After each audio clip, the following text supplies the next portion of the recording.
Septiembre, mes de la Biblia.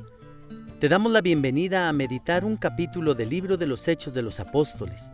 Tu hermano sacerdote comparte contigo esta reflexión. Comenzamos.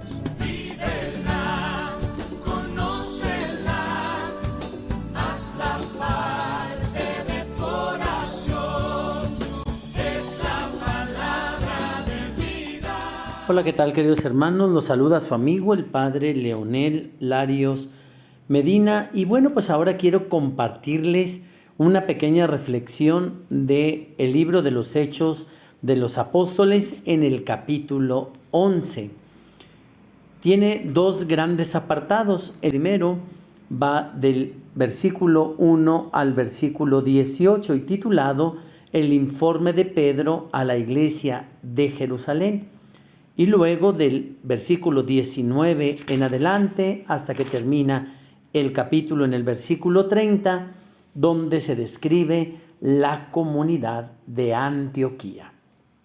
Para esta reflexión quiero compartirles un texto que parece que ya es un poco antiguo, de 1989, del Papa San Juan Pablo II, haciendo referencia a cómo el Espíritu Santo obraba en la misión de la iglesia y en la conversión de los paganos.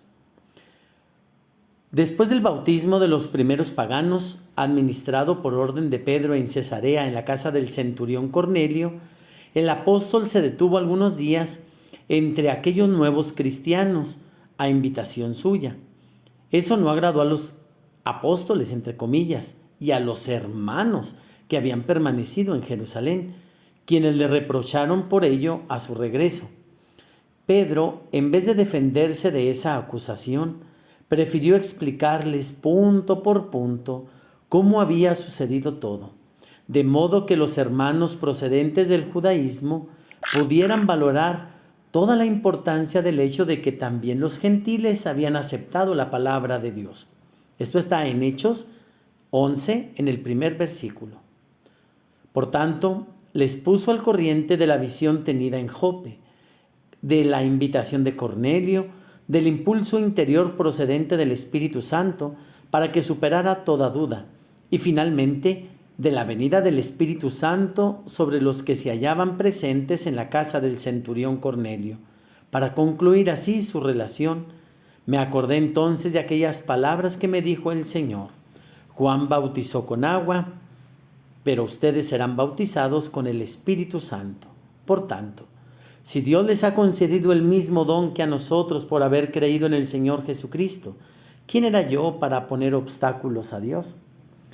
Según Pedro, dice esta reflexión, esta era la verdadera cuestión, y no el hecho de haber aceptado la hospitalidad de un centurión proveniente del paganismo, cosa insólita y considerada ilegítima por los cristianos de origen judío de Jerusalén. Es hermoso pues constatar la eficacia de la palabra de Pedro, ya que leemos en los Hechos que al oír esto, todos se tranquilizaron y glorificaron a Dios diciendo: así pues, también a los gentiles les ha dado Dios la conversión que lleva a la vida. Esto está en el versículo 18 de este capítulo. Era pues la primera victoria sobre la tentación de sentirse algo particular que amenazaba a la iglesia primitiva por haber nacido de la comunidad de los judíos de Jerusalén. La segunda victoria la conseguiría de modo aún más resonante con la ayuda de Pedro, el apóstol Pablo. De esto pues se hablará más adelante. Ahora detengámonos a considerar cómo Pedro prosigue por el camino iniciado con el bautismo de Cornelio, donde van a aparecer de nuevo que es el Espíritu Santo quien guía a los apóstoles en esta dirección. Los Hechos nos dicen que los convertidos de Jerusalén, que se habían dispersado cuando la tribulación originada a la muerte de Esteban, realizaban una labor de proselitismo en los lugares donde se habían establecido. Aquí yo quiero hacer un comentario.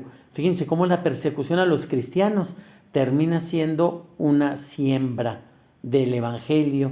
Aquellos que estaban por temor reunidos en Jerusalén, salieron de Jerusalén y llevaron el Evangelio a todas partes. Y fíjense cómo es muy interesante también esta segunda parte del libro, porque nos va a hablar del nombre que se les da a los seguidores de Jesús, es decir, cristianos. Ahora detengámonos pues a considerar lo siguiente. Los hechos nos dicen que los convertidos de Jerusalén se habían dispersado, haciendo este proselitismo, y se habían establecido, pero sin predicar la palabra a nadie más que a los judíos. Sin embargo, algunos de ellos, que eran ciudadanos de Chipre y de Cirene, tras llegar a Antioquía, capital de la Siria, comenzaron a hablar también a los griegos, es decir, a los no judíos, y les anunciaban la buena nueva del Señor Jesús. La mano del Señor estaba con ellos, y un crecido número recibió la fe y se convirtió al Señor. La noticia de esto llegó a oídos de la iglesia de Jerusalén, y entonces enviaron a Bernabé a Antioquía. Era pues como una inspección decidida por la comunidad, que por ser la comunidad originaria de Jerusalén, se atribuía la tarea de vigilar a las demás iglesias. Bernabé se dirigió a Antioquía, y cuando llegó y vio la gracia de Dios, se alegró y exhortaba a todos a permanecer con corazón firme, unidos al Señor, porque era un hombre bueno, lleno del Espíritu Santo y de fe. Y una considerable multitud se agregó al Señor. Partió para Tarso en busca de Saulo, y en cuanto lo encontró, lo llevó a Antioquía. Estuvieron juntos durante un año entero en esa iglesia y adoctrinaron a una gran muchedumbre.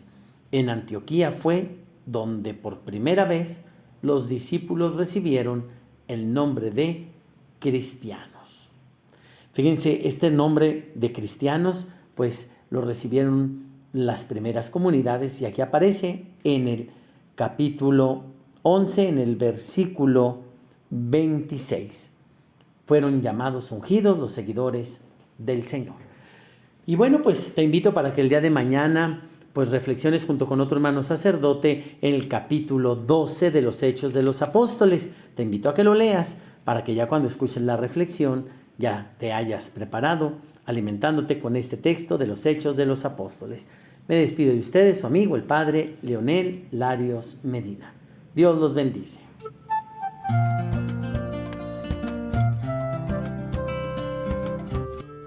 Te invitamos mañana en punto de las 9 a sintonizarnos nuevamente y meditar la palabra de Dios.